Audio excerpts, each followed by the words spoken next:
You're interested in trying a new hobby like ceramics or making jewelry, maybe photography? It is time to sign up for a class at the Minnetonka Center for the Arts as fall classes begin in just a couple weeks. We have Roxanne Heaton here. She is the executive director joining us this morning. Welcome. Thank you for being here. Thank you so much for having me. Why don't you just tell us about the Center for Arts a bit?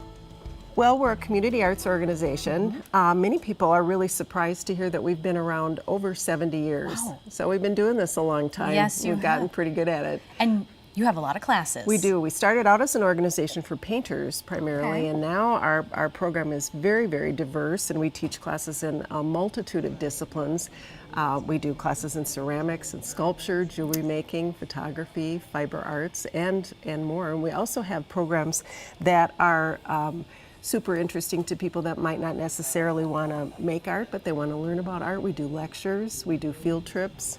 We have a ton of programs for kids, families, multi-generational programs, so kids can take classes with their parents or grandparents or other family members, so it's very diverse. We have people there from 5 to 95. We have all interest levels and ability levels represented. We're a very welcoming environment for beginners. Wonderful. But we have people that take classes with us that are established professional artists. They make and sell a ton of work, and they in fact end up being instructors a lot of times to our newer students. Excellent. And those newer students, speaking of kids, tell us about some of those kids' summer camp classes. Yeah, our summer camp program is winding down. It's one of the most robust summer camp programs in the Twin Cities. It's an 11-week program that starts in mid-June, and we have classes that are specific to the various age groups. There's 4 different age groups represented. I think you have some film of some of our classes that have been going on this week.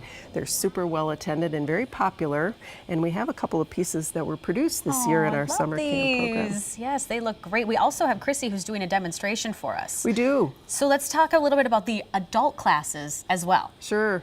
Chrissy is one of our adult instructors primarily. She teaches ceramic sculpture, so sculptures made out of clay. We have some of her pieces on this table in front of us.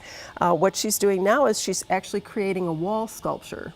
So she's making these smaller objects, and then she's scoring them and slipping them and attaching them to the base. And eventually they'll look something like these pieces that are that you see in front of us here. Which are just beautiful. And so it's so cool to see how it'll go from something like this to just a beautiful finished piece there.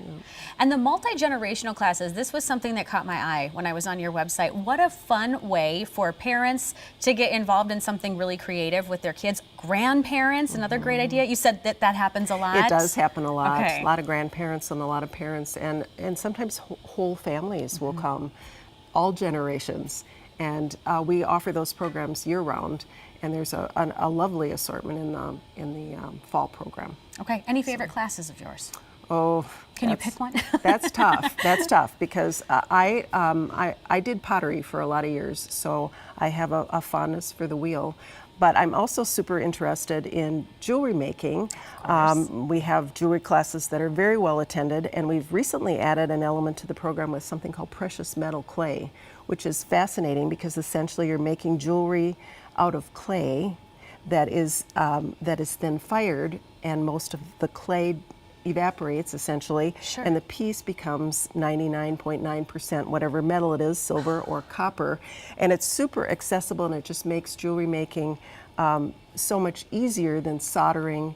A lot of times silversmithing involves a lot of more equipment, and this is fun because it's for somebody that just wants to try jewelry making. This is a great entry point in that whole realm, and I've done quite a bit of this as well and found it to be very fun and gratifying. Yeah, and they are just stunning pieces as well. Lovely. So thank you so much for joining us today. We just want to remind you, viewers, that the fall classes will begin on September 5th, so you do want to make sure that you register as soon as possible. And the Minnetonka Center for the Arts is located on North Shore Drive in Wayzata. We've got a link on our website as well at KARE11.com. Thank you very much. Thank you. Coming